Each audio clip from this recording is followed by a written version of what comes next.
Hi, my name's John. Welcome to another Sunday night nightcap.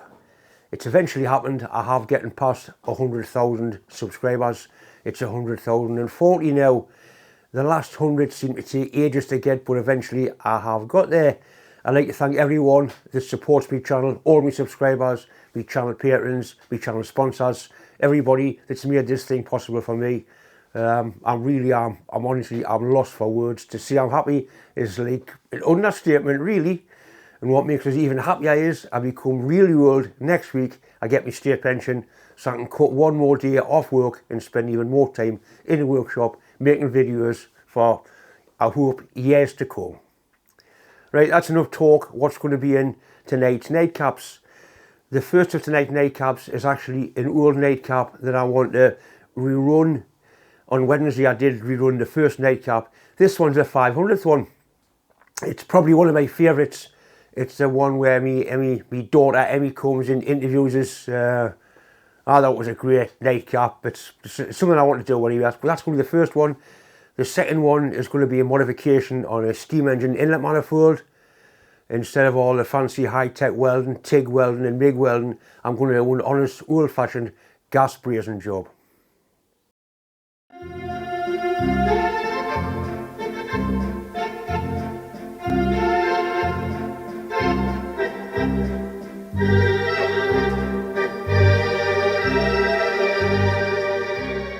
Hi, my name's John. This is my daughter Emmy. Hello. And tonight is actually the 500th nightcap. And you think I do 2 videos every week, so that's 1,000 videos.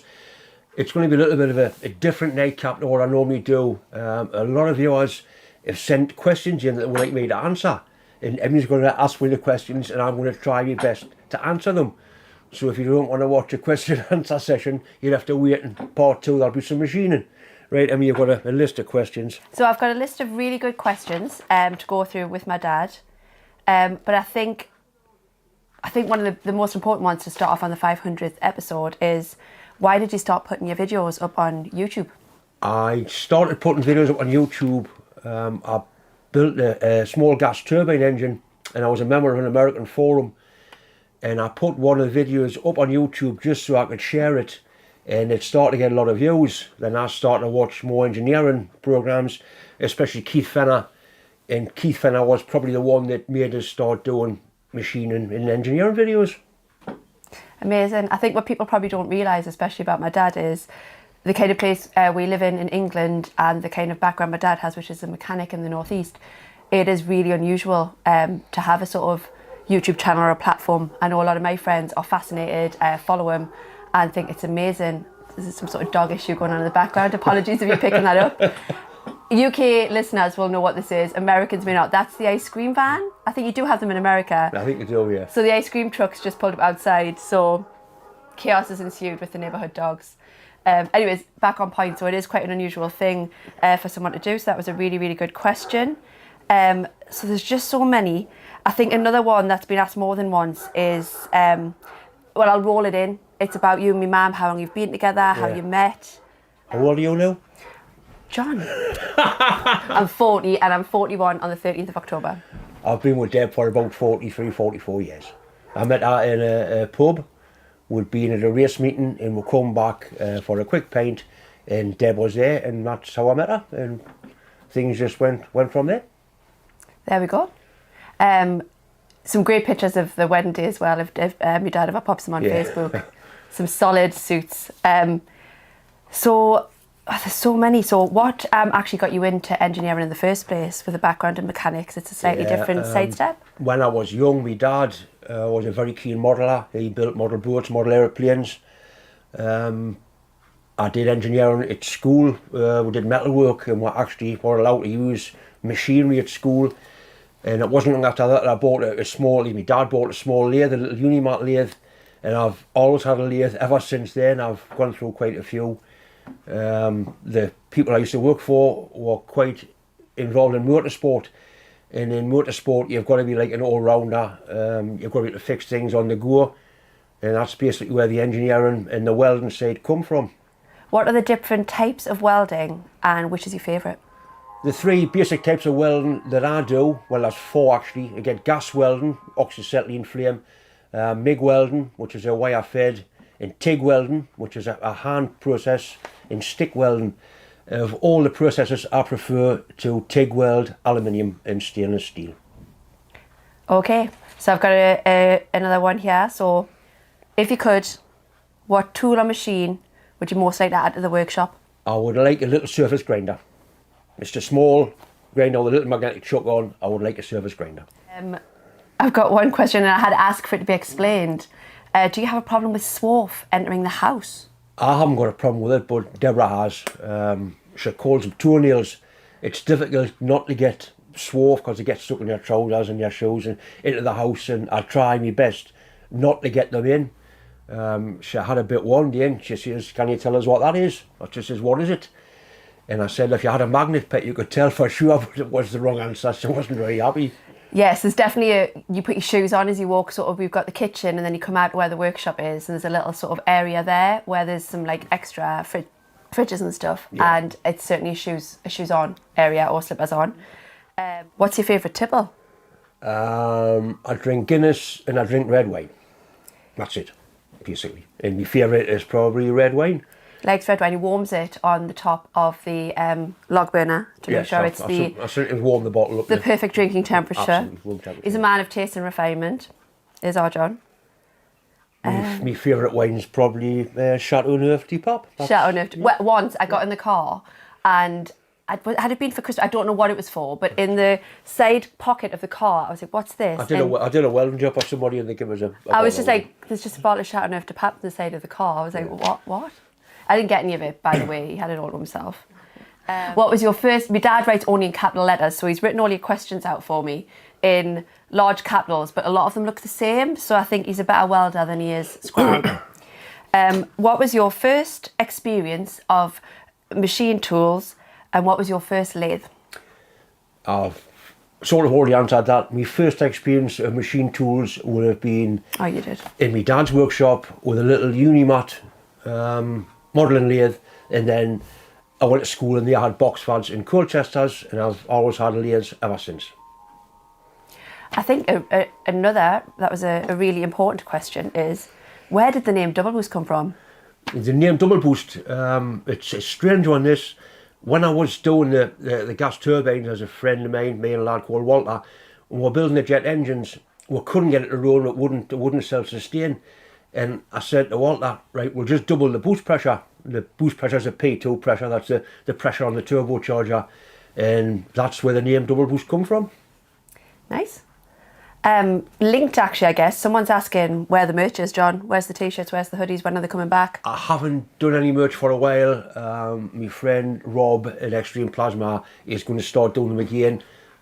Probably the next week or two I'll have a list of merchandise up, hoodies and t-shirts and hats and that sort of thing. Fantastic. So we all know you like to go to steam rallies. Yeah. And I went to many as a child, which is not the most normal thing to tell your friends you're going to, because a lot of people don't understand what they are. So when was your first one? What got you into them? When did you start going? Once again, it was my dad. He went to steam rallies up and down the country, and I used to go with him. And I've just gone ever since, and now I'm actively involved in the steam scene. When Alan was little and Emmy was little, I used to take them to steam rallies and sort of drag them around. My wife now comes to steam rallies with us, so it's like it's not a job, but it's a passion. It's something I really enjoy, and I really enjoy working on steam engines, making bits, repairing bits, because the work you do on a vintage steam engine is going to be here forever. It's not like the stuff I do normally. It's something different, something to be proud of. I think if all of you haven't had the chance to go and support a steam rally, it's definitely worth going down. I was at one actually quite a while ago now. Yeah, Lincoln you went to, yeah. I got to go in the tarmac wagon. You did? I was clearly not used to riding the tarmac wagon, because what I did was put my boot on top of where you shovel the coal in, and I melted my boot. Yeah. So I came off as quite the amateur at the steam rally. So I think next time I go, I'll not put my boot on top of a coal fire. Yeah. Lessons were learned. How tall are you, Jono? I used to be 6'4", but I've shriveled up a little bit. You were never 6'4". And now I'm 6'1.5".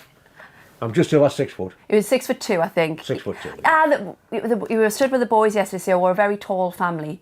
And my my dad's son, Alan, is 6'2", 6'3". Yeah. My cousin's 6'3", my other cousin's 6'3". You're the same height as the boys they're still. they're all big lads, yeah. He's all right. I reckon still about 6'2". 6'2" and a bit with his cap on. Probably. Debs is only 5'6", isn't she? Yeah. And I'm 5'8". Well, so the next one is when Debs hit her thumb with the hammer and you laughed.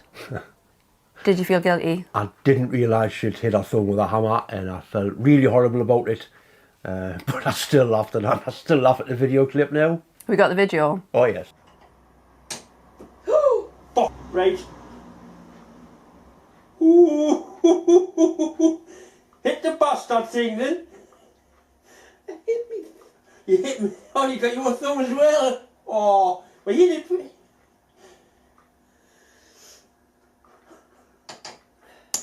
Right. Oh, Dave. You alright? Hey. You're worried about your own face. I didn't know you. I'm not a bastard. I didn't know you had a little hand. Let's have a look. Debsy. I'm alright. Oh, Deb, let's have a little look. Okay, it's alright. It's not the worst thing to happen in the workshop though. Dad's friend Wally, who we started all this with, we lost a finger, didn't we? I pulled a finger off, yeah. Lost a finger. You don't wear gloves on layers and building machines. Wally found out the hard way, and I believe jagged cuts or couldn't be reattached. No, it was all squashed. There was nothing left of it. R.I.P. Wally's finger. Yeah. Oh, this is a good one. So you got past videos of old mine works. Yeah. What's your experience with this? There's a friend of mine who knew somebody in Ulster, and he used to go exploring the disused lead mines, and he was actually a member of a mine rescue team. I got involved in this and I found I really enjoyed it. I started doing a bit of climbing, a bit of rope work, and in turn I also joined the mine rescue team. It's a bit like mountain rescue, but we do things underground. I've been involved in one or two really big call-outs, big massive rescues, just people injured underground. I suppose, unless you're interested in going underground, it must be the most horrible place in the world, but I do find it fascinating. I think, it was the unit you were involved with, or my dad was involved with, was called COMRU, which is the Cumbrian Ore Mine Rescue Unit. Yeah. So if any of you are interested, have a little look at what those guys are up to. I know once you got a police escort, didn't you, to take you? He was speeding. They thought he was speeding. Yeah. And you ended up with a police escort to go and rescue some people. There's a lot of disused mines, especially in that area of Cumbria. Often you can fall down a shaft or you can get a flash flood. Yeah. But these guys are amazing. So anyone not from the UK who's thinking, what is this, have a little check out of COMRU. It's not just if somebody loses a dog, they'll rescue a dog, flood situations. It's basically part of the Mountain Rescue Council. Yeah. So obviously everyone knows what you do with the double boost, which actually you put a lot of work into, so is like a job. But are you still working as a auto mechanic? I still work as a mechanic. I've laid back a little bit now. I work 4 days a week and I basically do MOT tests. I do still repair cars if the lads are pushed, but basically all I do now is MOT testing. Yeah, which you love in comparison to hauling engines around. I'm getting a bit too old now to start lifting engine and gearboxes. I can still do it. I just don't want to. And working 4 days a week, my YouTube channel has allowed us to do that, which means I can spend all day Friday in my workshop making videos. Which I think is an important time to thank the Patreons and the people who do support my dad, because what that's meant is he can drop down to 4 days a week and he has the time to put more focus into everything he does in the workshop, because it is a job, and thanks to your generosity, he gets paid for the work that he does in providing entertainment for all of the people who love Double Boost. So I think great chance to say thank you for that, because I know it means the world to my dad and my mum that he gets to do this as part of his working life. So I thank you for that. It's a very good situation to be in.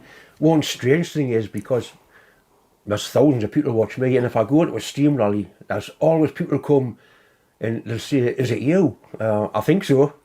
And it's great to meet viewers. I'm always happy to shake somebody's hand, buy them a pint. It really is a nice, friendly, YouTube channel I've got here, I try and keep it this way. There's no politics, no religion, none of that shite.